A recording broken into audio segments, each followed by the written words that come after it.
Welcome to Real World Peaceful Parenting, a podcast for parents that are tired of yelling, threatening, and punishing their kids. Join mom and master certified parent coach Lisa Smith as she gives you actionable, step-by-step strategies that'll help you transform your household from chaos to cooperation. Let's dive in.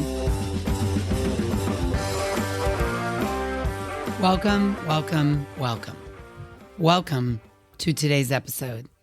I am so energized to be with you here today.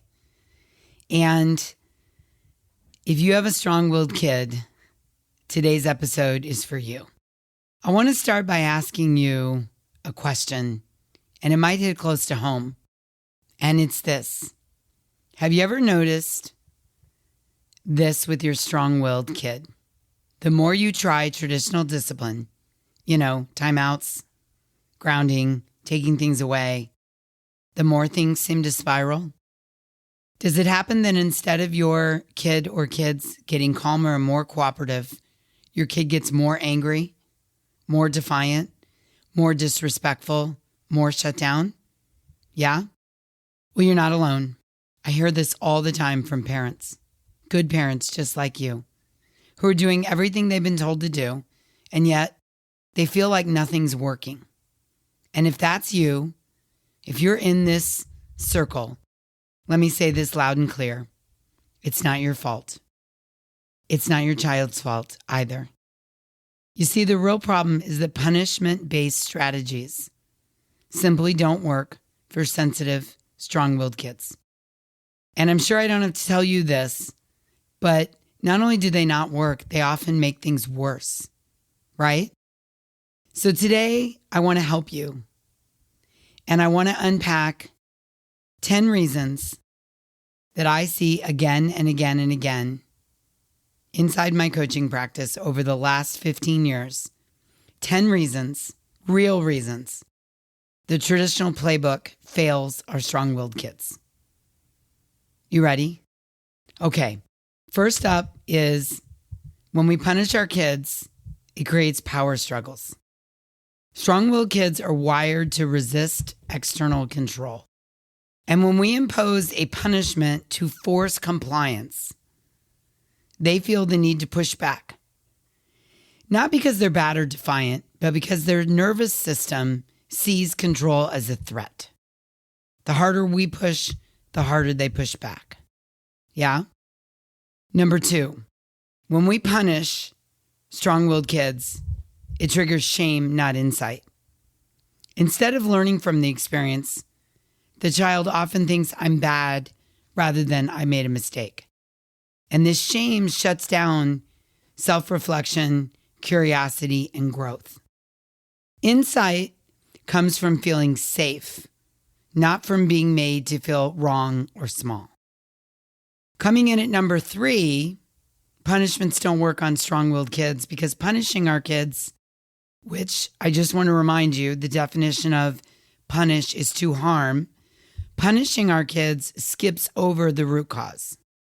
If we agree the behavior is always a communication, then when we punish without investigating what's underneath the behavior, like unmet needs or hunger or fatigue or sensory overload or fear, we miss the opportunity to teach emotional awareness and coping skills.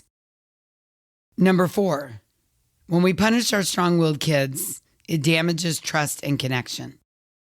Kids learn best from people they feel connected to.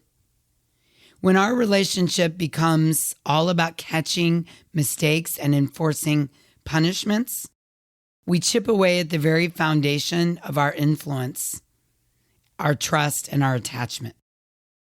Number 5, punishing strong-willed kids teaches fear, not understanding.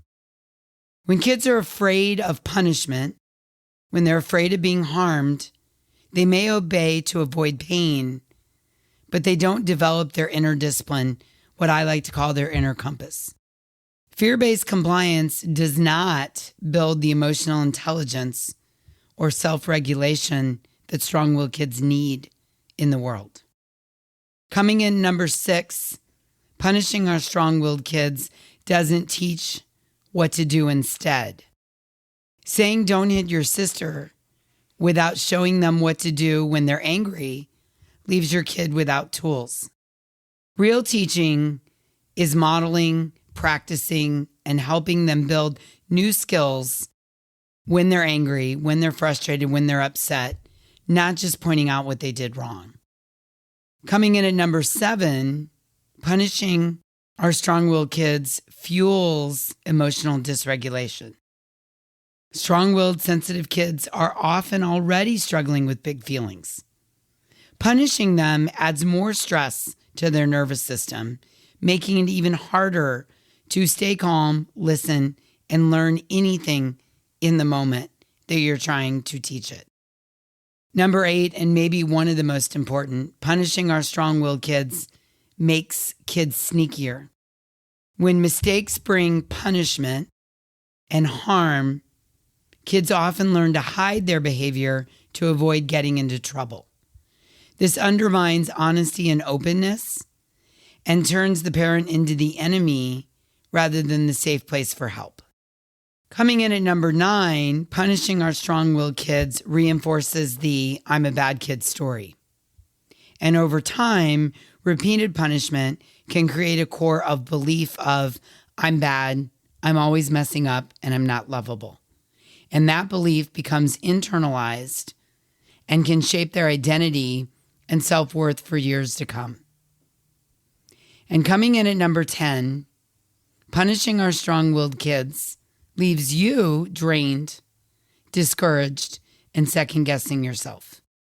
Punishment doesn't just impact your kid, it takes a toll on you too, especially when it's not working. It can lead to resentment, burnout, and guilt. And you deserve parenting tools that actually work and feel good to use. So which one of these sound familiar to you? 1, 2, 5, all of them?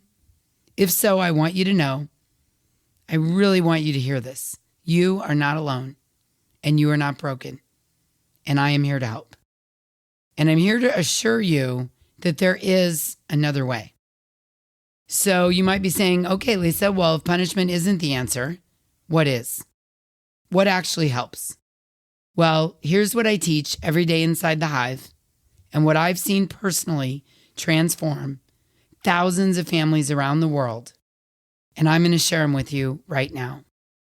Number 1 is clear boundaries set with empathy. Strong-willed kids feel safest when the world around them is consistent and predictable. They actually crave boundaries. They just want them delivered with respect, not force. When we as the parents set clear limits with empathy, I won't let you hit, or we're leaving in 5 minutes and I know it's hard to stop playing, we model respect and emotional leadership. And as a result, strong-willed kids learn they're safe and supported even when they're upset. Next is emotional coaching, not emotional control. Rather than punishing big feelings, we want to teach our kids what those feelings are, what causes them, and how to move through them in healthy ways. When a child learns, oh, I'm feeling frustrated because I couldn't get what I wanted, they're building emotional intelligence.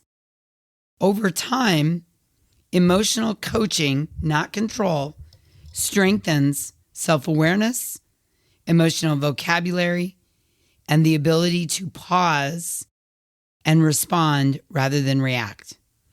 That's a good one, isn't it? Next on our list is connection during the hard moments. Now you might be like, what, girl? What? Hear me out. When your child storms, melts down, or acts out, they're signaling that their nervous system is dysregulated.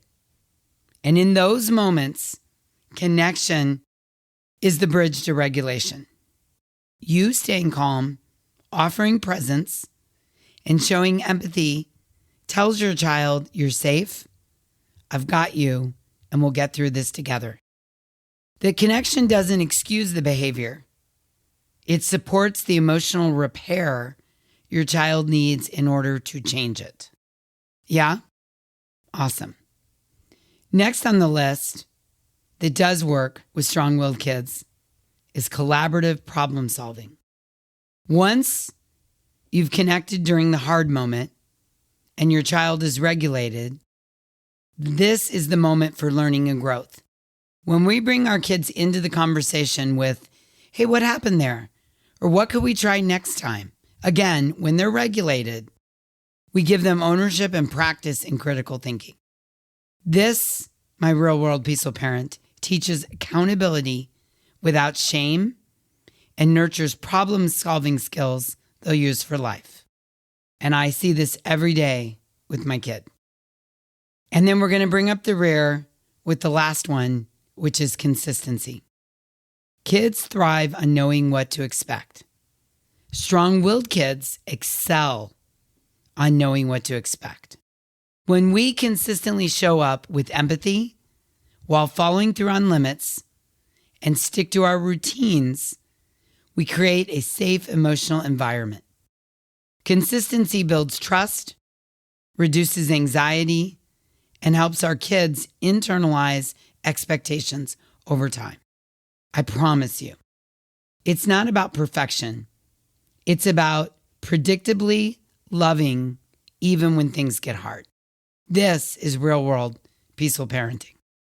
So let me tell you a couple real life stories that exemplify the 5 tools I've just shared. We're going to call this one From Storming to Understanding.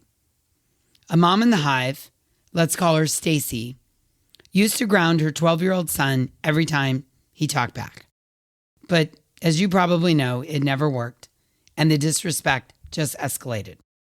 Once Stacy learned to pause, stay calm, and get curious, not furious, everything shifted. One day, when her son snapped at her after school, she said, "Hey, you seem really upset. You want to talk about it?" And after a few minutes, he admitted he'd been humiliated in gym class. She listened, validated, and stayed connected. No punishments, no threats, just calm, loving presence. And guess what? There was no more back talk that week because he was able to feel seen and supported. And she realized that the back talk was a signal for I'm struggling and I need help. And over time, the back talk went away altogether. Okay, let's call this one From Timeouts to Teaching. Another dad, we'll call him Jeff, used to put his 6-year-old in timeouts for meltdowns, but it never worked. She cried harder, stayed dysregulated, and escalated the storm. After learning about co-regulation, Jeff sat next to her during the storm and said, "I'm right here. You're safe. Let's breathe together." And what he discovered is she calmed faster, and then afterwards would say, "Thank you for staying with me." That's the power of connection when our kids are storming, rather than punishing. Okay, let me share one more story. This was a mom I worked with. We'll call her Denise, who came to me brokenhearted because her 10-year-old had started lying to her. Big things, little things. And she kept telling me I can't trust him anymore. Her go-to response had always been consequences when he lied, taking away screen time, grounding, stern lectures. But none of that was working. The lies just kept coming. One day, after we'd been working together for a few weeks, Denise told me, based on our coaching, that she tried something different. Her son admitted he'd broke something and hid it. And instead of yelling, shook a big deep breath and said, "Thank you for telling me. That must have been hard. I know it feels scary to tell me that, but I'm proud of you." Denise reported that her son looked stunned. And then he started crying and he said, "I thought you'd be so mad. I thought you'd love me less." That was the moment the walls started to come down. That was the beginning of rebuilding trust. Because when we create a safe place for truth-telling, our kids don't have to lie. They don't have to hide. They can show up messy and scared and imperfect and know they're still loved. Good examples, yeah? Okay, so now maybe you're thinking, I want to do this, Lisa, and I believe in this, but I don't know how. Or what if I mess up? Oh, my friend, let me tell you something important. You will mess up. I still mess up because we all do. Real world peaceful parenting isn't about perfection. It's about repair. It's about coming back to connection again and again and again. It's about showing your kids that mistakes don't mean the end of love or less love. That losing your cool doesn't make you a bad parent or a bad kid. That you can show them that you can take responsibility and say, I'm sorry, let's try again. Because every time you repair as the parent, you're teaching them how to do that. And that's the beauty of this work. It's not about getting it right every time. It's about building trust that can hold anything, even the hard days, the hard hours, the hard moments. So here's today's homework. Write down 3 punishment strategies you've used recently. How did they work? How did they feel? What was the outcome? Just acknowledge what you've been doing that isn't working. And then try one moment this week to connect, overcorrect. Stay calm, validate, hold the limit, and see what happens.